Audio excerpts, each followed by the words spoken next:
Good afternoon, everybody. It is 12 noon yet again. It's Friday. Can you believe how quickly these weeks are passing? It's the 8th of October, and it is time for another episode of Lessons in Leadership.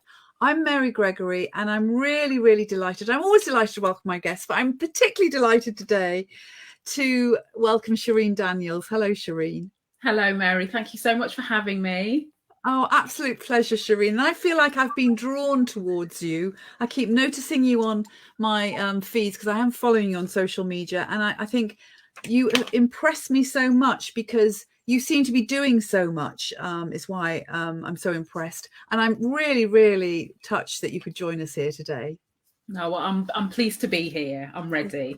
Great. And just to do a quick overview, you were quite fresh out of the Racial Equity Conference, which you organised. It just took off last week. You had your first one. So 23rd of September. It's like a day that's etched in stone now.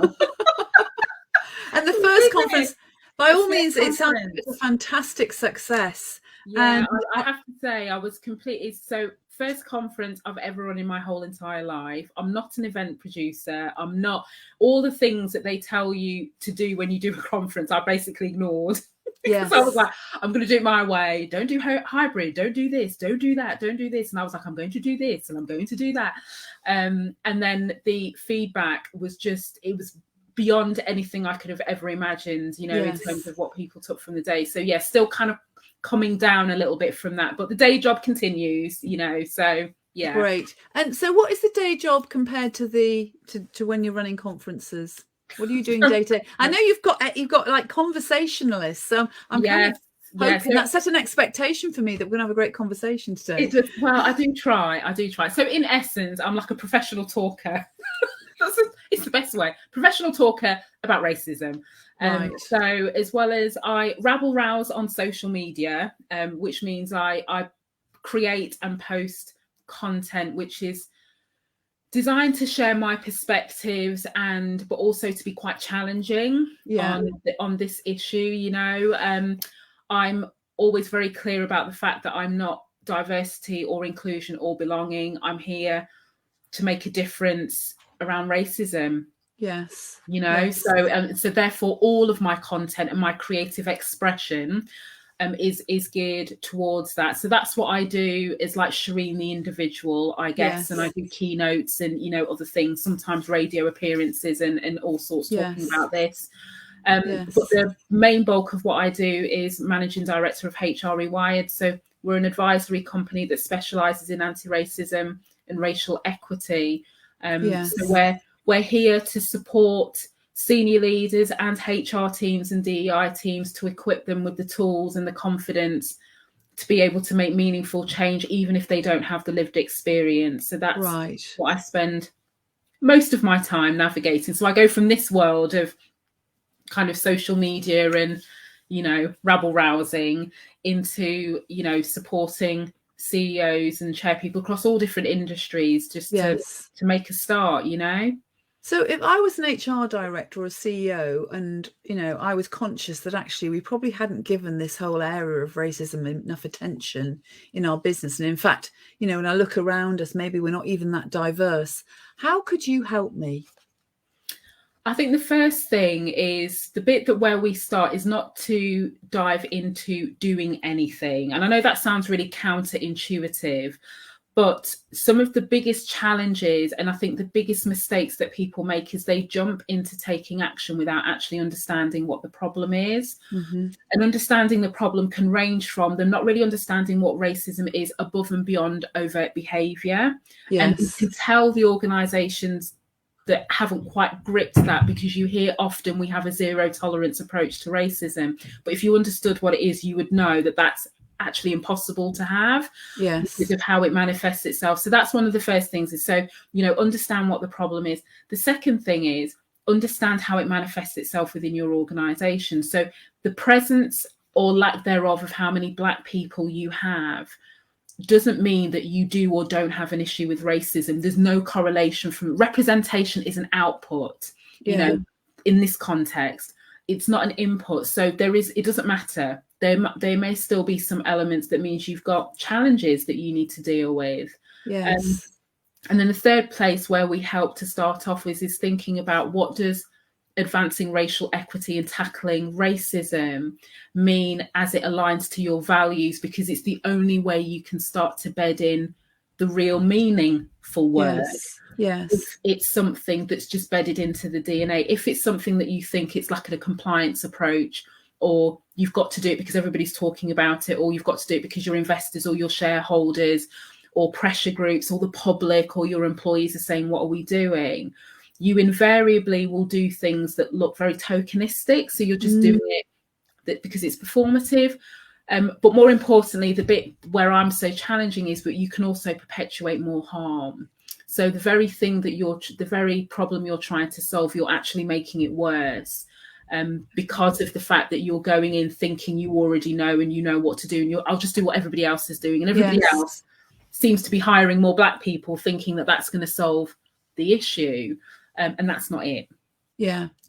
So what I'm hearing then is you veer away from that. You suggest people veer right away from that. So what should they be doing if they think recruiting more Black people is the solution, but it's not? What is the solution? So the solution is firstly to calibrate your understanding of what racism is as a system, not just about behaviour. It's not just about football hooligans that we've seen at Eurovision this year. So you have to go back and go, like, do we understand? And if we don't, how can we get that understanding? Whether you utilise somebody like me or my company or somebody else, if you don't have the lived and professional experience, you need to find that before you step into this space. Yes. I think that's the first thing. If you are in an organisation that does have Black colleagues already, alongside you kind of doing a little bit to understand and educate yourselves, not expecting them to do it for you, you also want to analyse the impact of their lived experience within the four walls of your company. So how does the experience for your Black colleagues compare to your majority white colleagues, if that's the demographics of your company? What are the differences? What are the challenges? What are the stories? You will already know some things based on the fact that it's unlikely you have very senior people who are Black. Why is that? Yeah. Why are you why is it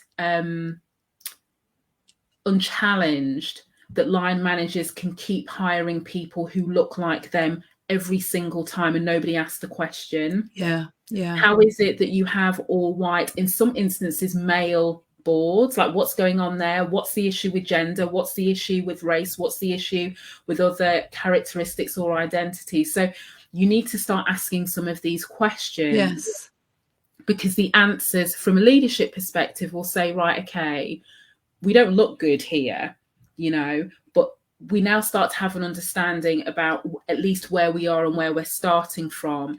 And then you begin the work from there. And that makes me think about, sometimes, the whole thing of we've got a white male board it just, I'm going to use the word stinks of unconscious bias to me. Well, it's just a complete unawareness of conscious bias. and unconscious. I think it's both. And the reason why I say it's both is because when you're used to occupying seats of power, and people who look like you operate seats of power, it's acceptable and you deem that as normal. So because it's seen as normal, we step out of corporate world, right, where we have, in most cases, majority white, male, cisgendered boards. You step into the criminal justice system, you step into our health system, you step into other parts of society, and that is replicated.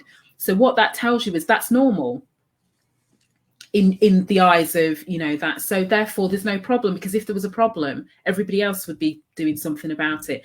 And what we have is, collectively in society, we see those power dynamics and those structures play out time and time again. So that's why the fight for gender is a really good example of the fact that we're challenging this notion of what is seen as normal. The fight for racial equity is understanding that racism and this idea that we live in a racialized society, and when people hear the terms like white supremacy, and they go, oh my goodness, and they think Ku Klux Klan, or they think the far right or the National Front.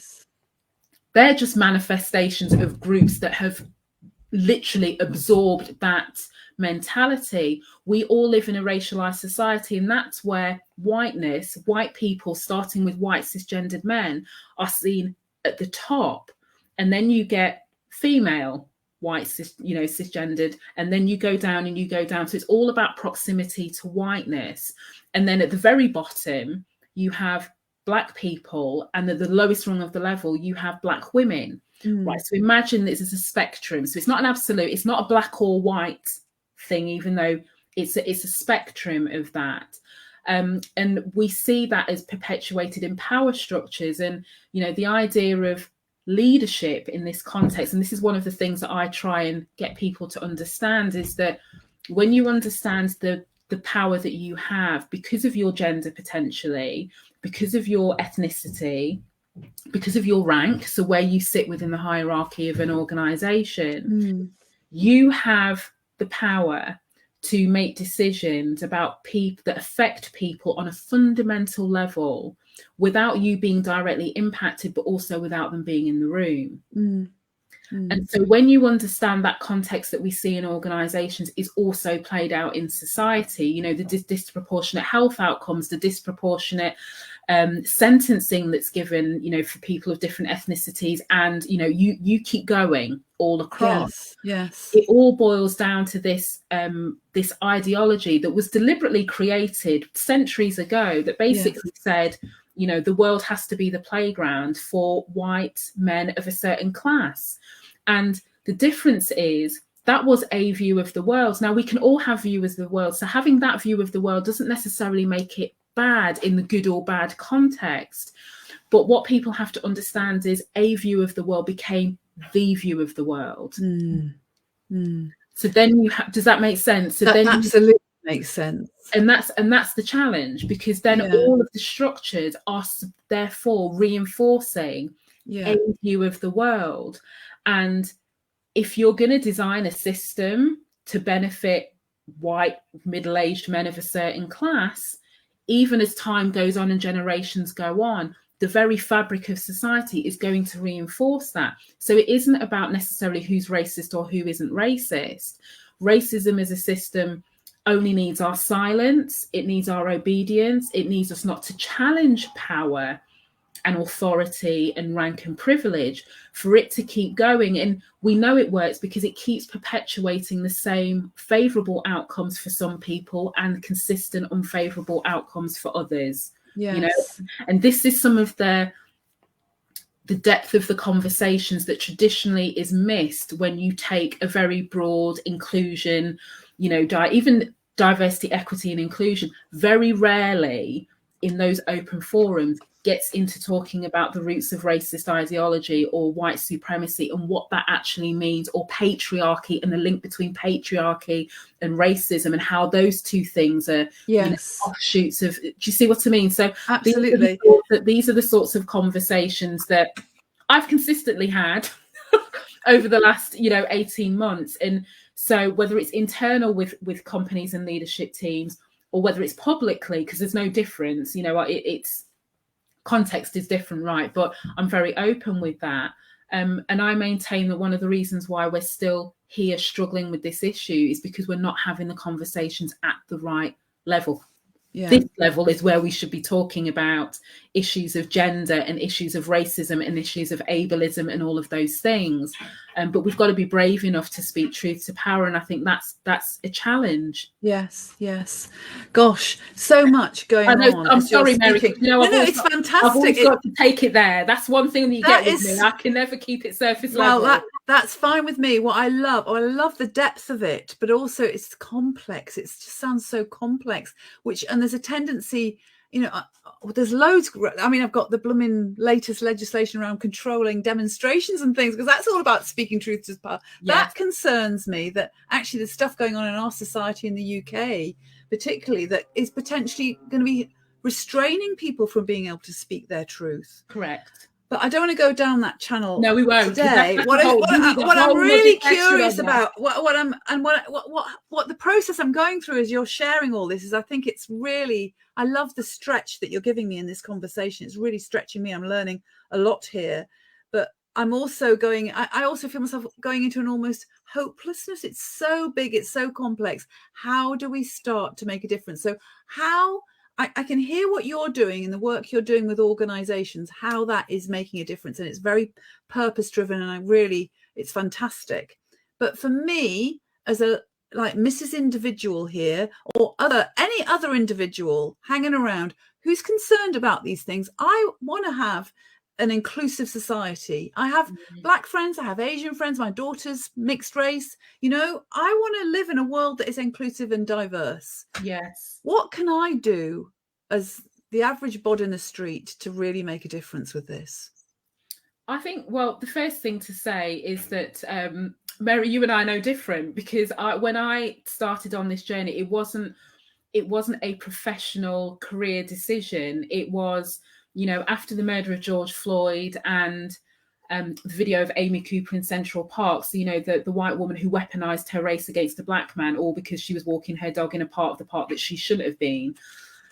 It was a wake-up call for me to recognize that you can both be a victim and an agent of a system of oppression, right? So because of my ethnicity and my gender, yes, I am deeply affected by racism, so I'm a victim, but also my silence in not challenging certain things in my professional life also made me complicit. My silence was complicity. Do you know what I mean? And so yes. When I recorded my first video, which is how I got here, it was recognizing where had that silence gotten me? Where had that silence gotten my parents and my grandparents? And not every person has this as a factor, but I am a direct descendant of enslaved people. So there's a very close lived experience to what enslavement and what oppression means in my family that might be different to other people, even though we might share the same ethnicity.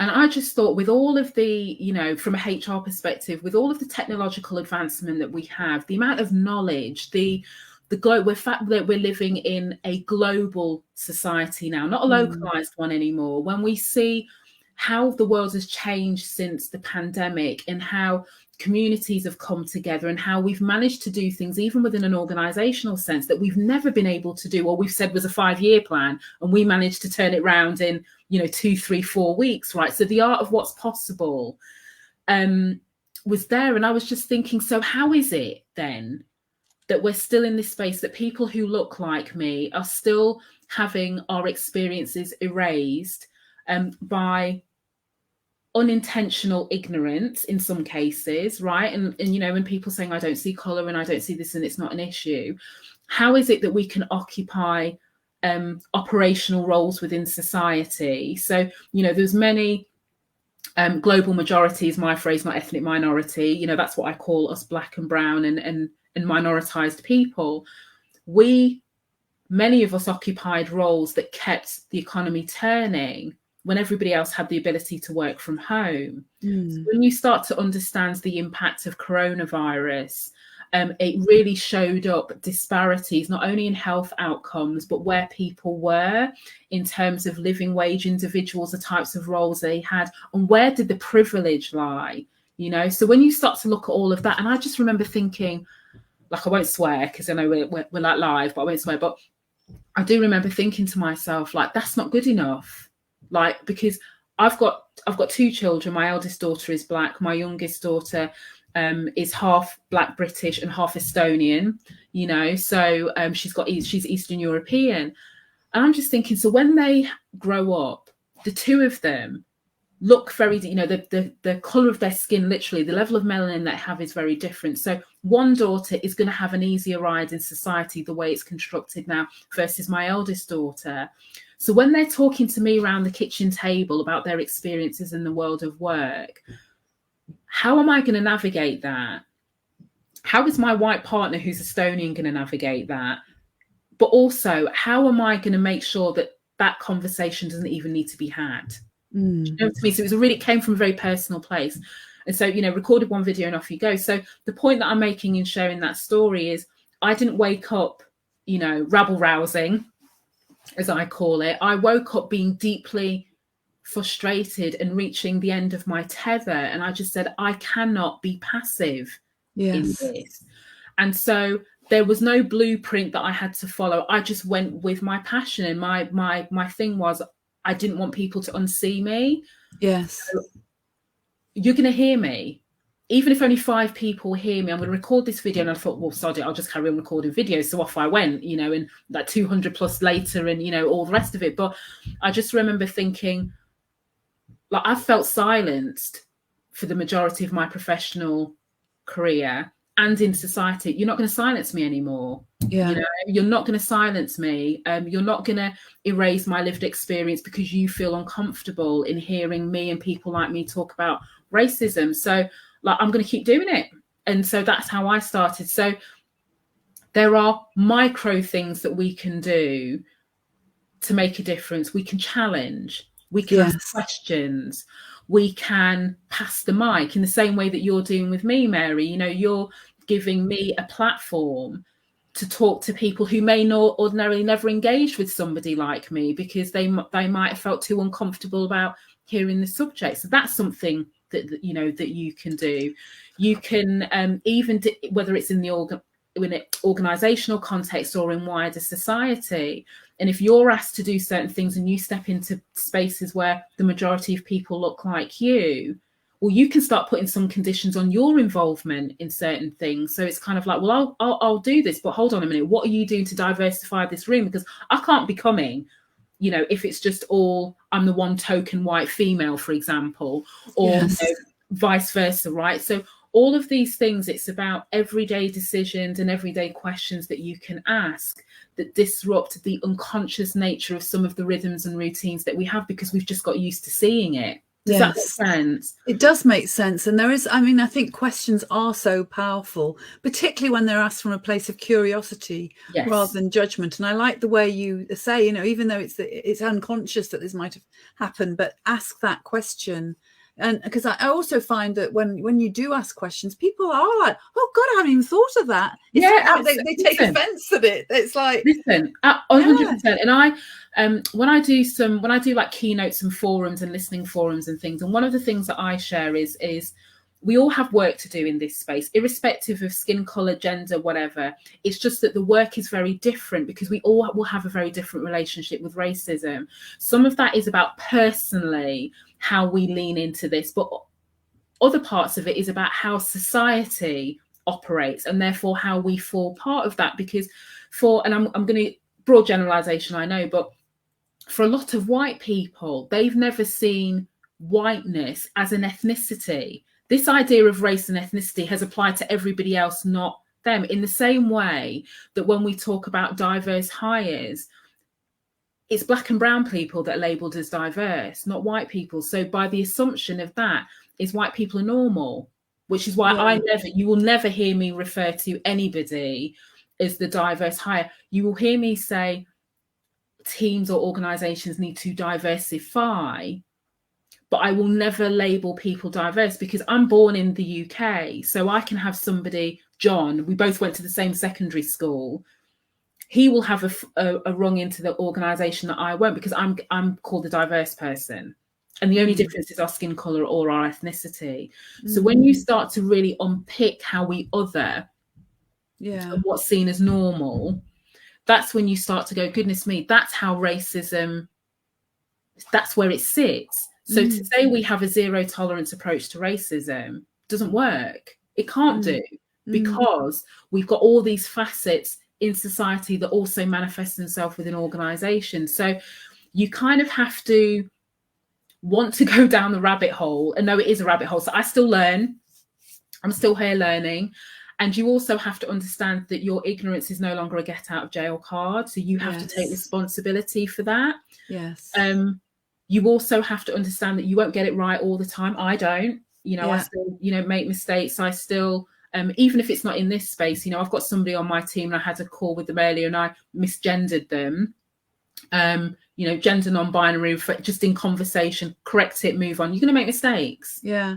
So you've got to go with that. But the other thing is that you can't expect gratitude, because it's the other thing. You can't expect Black people to be grateful that you're expressing an interest or whatever. So if you don't get the reaction that you feel you deserve, you've got to be careful that you don't let white supremacy show itself by saying, well, I'll bother next time. I think there's something there, because I'm very interested in ego, which is why my book's all about it, is that if you're expecting thanks or expecting something back, then you're not really doing it from a place of real self. You're doing it from your ego, because you actually want a massage.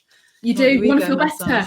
Yeah. You want to feel better. You want to ease your guilt. And listen, it makes me feel better. It makes me feel better. And we all have guilt, you know, so but you've got to choose how to channel that, because as a driving force, it's not helpful, because it will only take you so far, but it will also drive you in a ways to do things, which is about easing guilt, which is not about making a difference. They're two very different things. Yeah. And so, you know, when you do this work deliberately, and you learn a lot about yourself. Yes. You know, just like I learned a lot about myself. And but I can tell you, as somebody on the other side of speaking truth to power, it's liberating. And what you end up doing is it might feel like you're on your own for a minute, because I was on my own. Like, nobody wanted to associate with this black woman talking about racism every single day. Now, all of a sudden, you know, everybody's interested. But what happens is, when people start to understand what you stand for and what you care about, you attract people who are operating on that frequency, who care like you do. Yes. Do you know what I mean? It's not about experts. Yes. It's not about whether you've got the lived experience or not. It's not about skin color. It's just, my argument is, if you care, there is place for you within my community, in the virtual, you know, in this sense, right? So come. You can ask me whatever. You'll make mistakes, I'll correct you. That's fine, because you care. And it's coming from the right place. Yeah. So, and then when you come in, which is why my conference was so successful from how people felt, is that I had all sorts of ethnicities and backgrounds there. I centered Black people. Nobody came away and said that was divisive. I didn't feel included, because what it was is a space for people to come together who wanted to learn, who wanted to connect, who wanted to have fun. Because, you know, I'm a vibe, you know, I play music, all sorts of stuff. I swear too much. All of that stuff, right? And that's what they wanted, because fundamentally we do just want to belong. Right? Yes, we do. We want to be loved. And actually there is a lot more love out there than there is fear. I do believe that. Yes, but we just got to keep tapping into it, and not we've got to keep managing ourselves around it. And not go down to our baser instincts, because fear limits growth. It does, you know? Completely. It limits abundance. It limits so much. Oh, Mary, this is why we connected. That's why we're connected. I think there's probably another conversation to be had. And what I'm noticing is I've got like 201 questions that I want to keep asking you. There's so much coming through in what you're saying. I'm a professional talker. I wasn't lying. This is what HR conversation. But it's a very rich conversation. I'm kind of wide-eyed here, sitting listening to it, and lots of different questions going ping, ping, ping here. So we'll have to continue it in some shape or form. Yes, we'll do like a part two. So at some point, so we'll got these people in, because people be like, oh my god, I wasn't expecting this, Mary. You got to put a warning on this, and so yeah, we can ease them in, and so next time they can come. You can come ready next time. Okay. Well, I have learned so much from you today, Shereen. Thank you so much. A really, really rich conversation. So many insights. You know, the thing I'm going to sort of leave with, because we are still navigating through the pandemic, as it were. Yeah. I mean, I know we're supposedly out the other side, but who knows whether we are or not. I was shocked. I mean, I know I've heard it on the news, the headlines about how the Black people, their uptake of the vaccines and the way they've been treated and all that sort of stuff has been different in COVID. But to hear that in more depth from you today has shocked me, to be honest. So, you know, as we navigate our way through wherever we're going, we still don't really know what's around the corner. What are your parting words of wisdom for us today? I think parting words of wisdom, just know to even get into doing this work, whether it's on an individual level or on an organizational level, is it starts with self. Yeah. You know, and the reason why I say that, and Mary, you will know from your work, right? But the reason why I say that is because it is not easy. It's messy. It's complicated. Yes. And there is not universal acceptance that we should really make amends for the inequalities of the world. So you're in some spaces you'll be stepping in and you'll be preaching to the choir, right? Everyone's like, oh, yeah, get it. then in other spaces you won't be. And so it's in the spaces where people disagree or challenge you or try and silence your voice that you have to do some of the inside work yourself, because that's the ability to keep going. Yes. I get trolled, I get attacked, I get all sorts. My ability to keep going is because I know what I'm trying to do. So I'm very clear on my North Star. I'm very clear on that. But I had to start it with myself. Otherwise, I would have been knocked off this path a long, long time ago. So I'm hearing self and your own resilience, you know, and that purpose, having that focus from your purpose really makes a difference. Incredible. Shireen, thank you so, so much. And we will be in touch again. Well, look, here I am. Because I can't even move out the way. I did see the lighting, so I apologize. Here's my face in case the sun was blinding you. No, you've looked beautiful the whole way through. Anyway, thank you so much. And thank you to everyone who's been watching today. Do leave your comments below. We always respond to all of them. And if you're watching and catch up, please do leave us your comments. Also, we do love to hear from you. Continue the debate, continue the discussion. Next week, we have Brian Strower joining us. From Heroic Rhino, get it right. He's from Denmark, and he has set up Heroic Rhino really because he's on a mission to create mentoring as something that really, really works. And he's seen a lot of poor mentoring going on in the world. He wants to make sure that it's set up properly. So we'll be talking to him then. Again, thank you, Shireen. And we'll see everybody, I hope, again soon. Thank you so much.